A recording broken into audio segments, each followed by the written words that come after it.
Assalamualaikum warahmatullahi wabarakatuh. Perkenalkan, kami dari kelompok 2 yang beranggotakan saya sendiri Dwi Agustia dengan NIM 20.15016. Saya Isti Rahmawati dengan NIM 20.15012. Saya Winarsi Jepidul dengan NIM 20.15011. Saya Niamriani Laila dengan NIM 20.15002. Baiklah, pada kesempatan kali ini kami akan menampilkan video yang kami buat untuk memenuhi tugas pendidikan kewarganegaraan yang diampu oleh Ibu Syifa. Kami mengangkat materi tentang konstitusi dan negara. Yuk simak wawancara kami.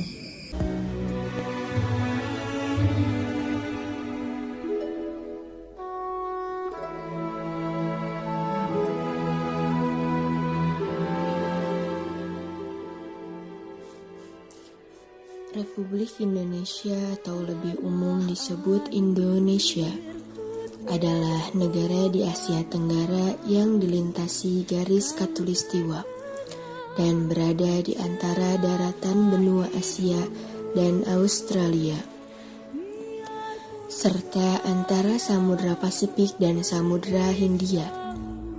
Indonesia adalah negara kepulauan terbesar di dunia yang terdiri dari 17.504 pulau. Nama alternatif yang biasa dipakai adalah Nusantara dengan populasi hampir 270.054.853 juta jiwa pada tahun 2018. Indonesia adalah negara berpenduduk terbesar keempat di dunia dan negara yang berpenduduk muslim terbesar di dunia. Dengan lebih dari 230 juta jiwa, bentuk negara Indonesia adalah negara kesatuan dan bentuk pemerintahan Indonesia adalah republik dengan Dewan Perwakilan Rakyat, Dewan Perwakilan Daerah, dan Presiden yang dipilih secara langsung oleh masyarakat.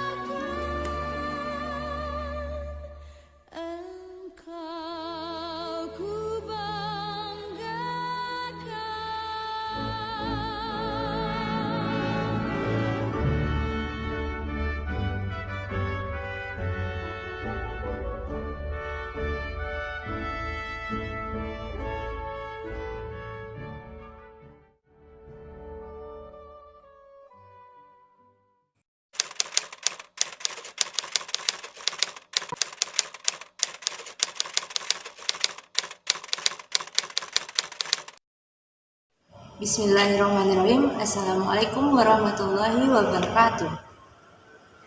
Kembali bersama saya Dwi Agustia dengan NIM 20.15016. Baiklah, di sini saya akan melanjutkan wawancara saya. Di sini kita bersama dengan Kak Hafiz. Beliau adalah salah satu mahasiswa program studi matematika angkatan 2019. Mungkin bisa perkenalannya, Kak. Nama saya Muhammad Hafiz bin Safruddin, angkatan 2019, program studi matematika. Menurut Kak Hafiz sendiri nih, apa sih konstitusi dan apa sih negara gitu? Oke, saya bisa jawab panjang dikit ya, bisa ya? It's okay. Oke, baik. Konstitusi. Kalau berbicara berkaitan dengan konstitusi, berarti kita harus tahu dulu akarnya apa itu. Konstituen itu kan artinya membentuk. Nah, sehingga konstitusi itu apa? Itu adalah sebuah aturan sehingga terbentuknya sebuah negara. Itu yang disebut sebagai konstitusi. Sehingga muncul lagi nih pertanyaan,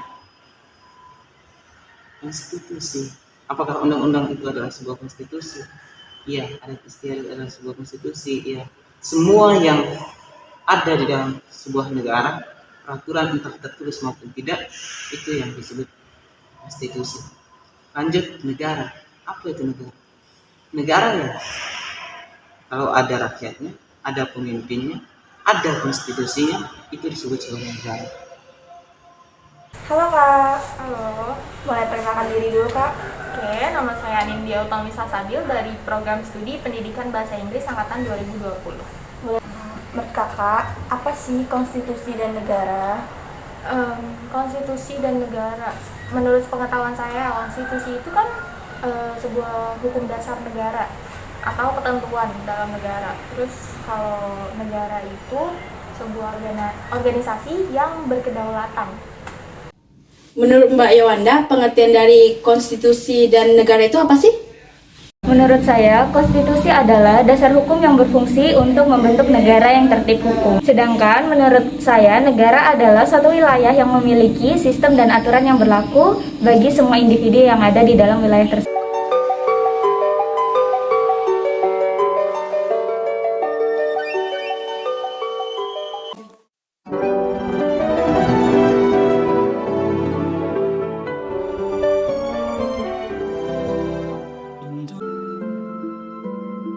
Konstitusi secara umum adalah ketentuan dan aturan mengenai ketatanegaraan atau undang-undang dasar suatu negara.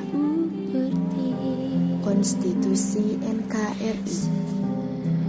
Konstitusi yang berlaku di NKRI adalah Undang-Undang Dasar 1945 yang ditetapkan PPKI tanggal 18 Agustus 1945. Diberlakukan kembali melalui Dekret Presiden 5 Juli 1959. Dibukukan secara aklamasi pada tanggal 22 Juli 1959 oleh DPR dan yang telah mengalami 4 kali perubahan amandemen.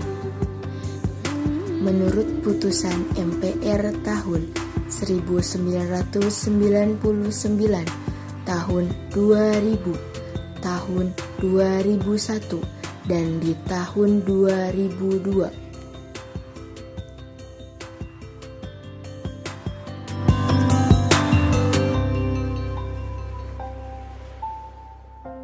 Kemudian, konstitusi lain yang pernah berlaku adalah KRIS pada tahun 1949 sampai tahun 1950 dan UUDS pada tahun 1950 sampai 1959.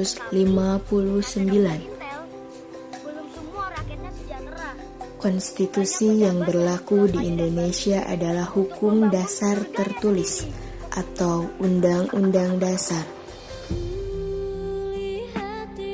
Negara konstitusi adalah negara yang berdasar atas suatu konstitusi atau memiliki konstitusi sebagai negaranya. Fungsi konstitusi: 1. Membatasi kekuasaan penguasa agar tidak bertindak sewenang-wenang.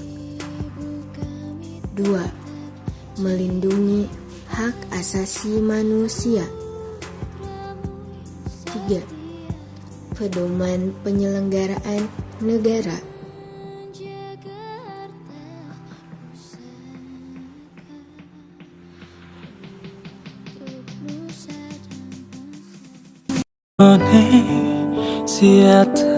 Negara adalah suatu organisasi kekuasaan yang terdiri atas unsur-unsur penduduk, wilayah, dan pemerintah.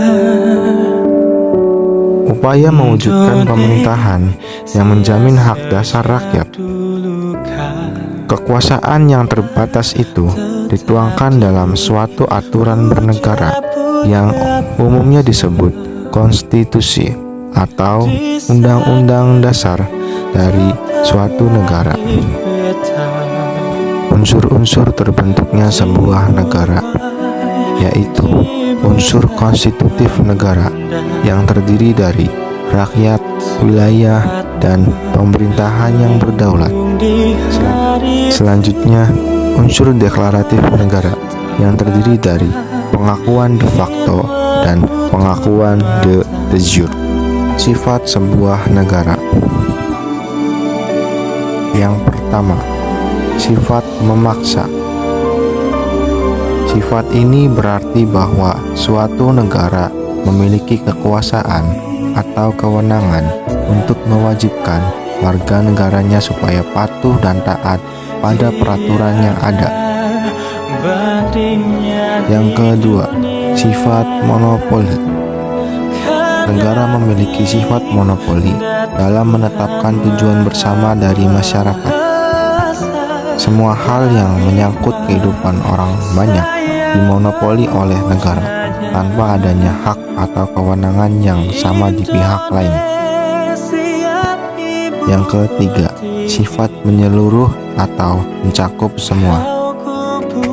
Sifat ini disebut juga sebagai sifat totalitas.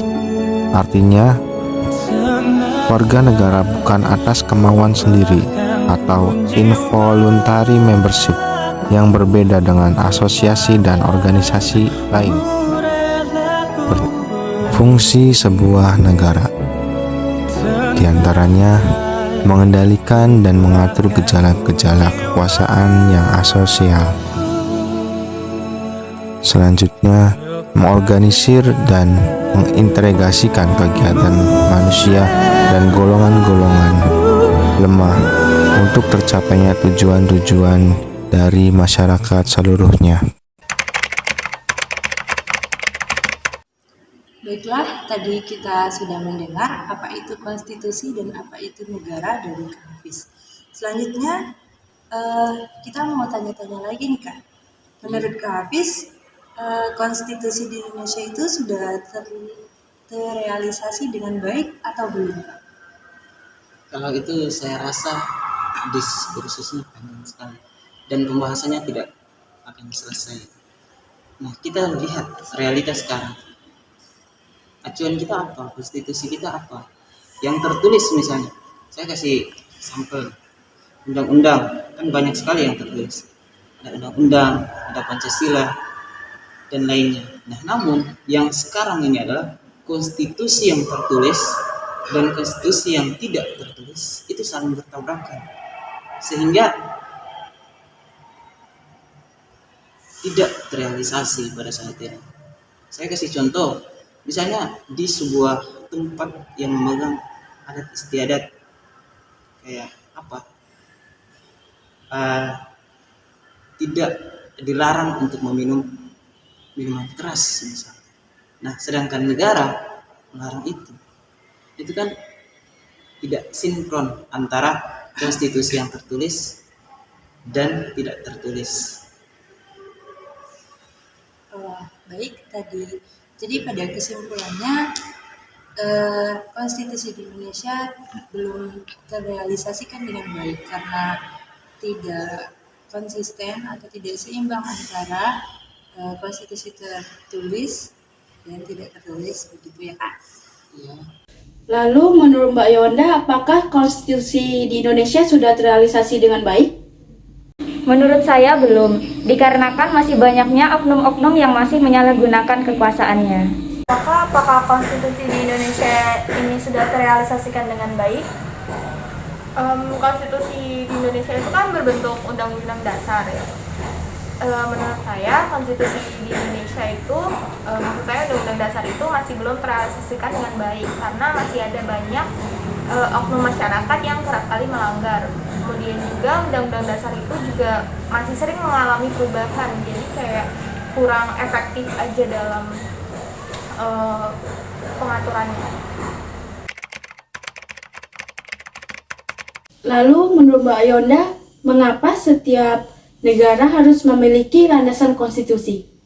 Menurut saya, apabila suatu negara tidak memiliki konstitusi, maka negara tersebut tidak bisa berjalan dengan baik. Oke Kak, lanjut lagi nih ke pertanyaan selanjutnya. Menurut Kakak nih, kenapa sih setiap negara itu harus mempunyai landasan konstitusi gitu? Oke, baik. Kenapa harus punya konstitusi? Kita coba lihat kembali langsung. Negara tidak akan dikatakan negara ketika dia tidak mempunyai konstitusi. Nah, konstitusi itu pada hakikatnya adalah sesuatu yang membentuk negara dalam bentuk apa? Dalam bentuk aturan yang tertulis maupun yang tidak tertulis tadi. Sehingga sebuah negara mau tidak mau harus punya konstitusi tadi, atau berupa aturan-aturan entah dalam bentuk tulisan maupun tidak. Coba kita buat sampel lagi supaya memperjelas. Islam tidak akan dikatakan Islam ketika dia tidak punya aturan di dalamnya yang tertulis di dalam Al-Quran ataupun As-Sunnah. Cukup jelas ya teman-teman apa yang dipaparkan oleh Kak Hafiz. Terima kasih kepada Kak Hafiz yang sudah menyempatkan waktu nih buat diwawancarai dari kita gitu. Meluangkan waktu buat membersamai kita pada saat ini. Terima kasih ya Kak. Ya, sama-sama. Pertanyaan terakhir ya Kak. Menurut Kakak mengapa sih setiap negara itu harus mempunyai landasan konstitusi? Menurut saya, konstitusi itu kan kedudukannya sebagai hukum, dasar hukum negara. Jika sebuah negara itu tidak memiliki landasan konstitusi, maka yang ada negara itu tidak memiliki aturan, jadi akan kacau dan hancur. Ya, coba aja bayangin sekarang orang punya aturan aja masih sering melanggar, gimana nanti nggak punya aturan sama sekali. Terima kasih ya Kak, udah mau tanya-tanya, udah mau meluangkan waktunya. Iya, Pak. Dari ketiga narasumber yang kami wawancarai, dapat kami simpulkan bahwa beberapa orang telah dapat menjabarkan dan dapat memahami tentang apa itu konstitusi dan apa itu negara. Ketiga narasumber tersebut berpendapat bahwa konstitusi di negara kita belum terrealisasi dengan baik karena masih banyak yang melanggar aturan dan masih banyak oknum-oknum yang menyalahgunakan kekuasaan. Lalu untuk pertanyaan, mengapa suatu negara membutuhkan landasan konstitusi? Ketiga narasumber tersebut berpendapat bahwa suatu negara harus memiliki landasan konstitusi sebagai aturan yang membentuk negara tersebut. Jika suatu negara tidak memiliki landasan konstitusi, maka negara tersebut tidak akan bisa berjalan dengan baik. Sekian video wawancara dari kelompok kami. Kurang lebihnya mohon maaf. Wassalamualaikum warahmatullahi wabarakatuh. Waalaikumsalam.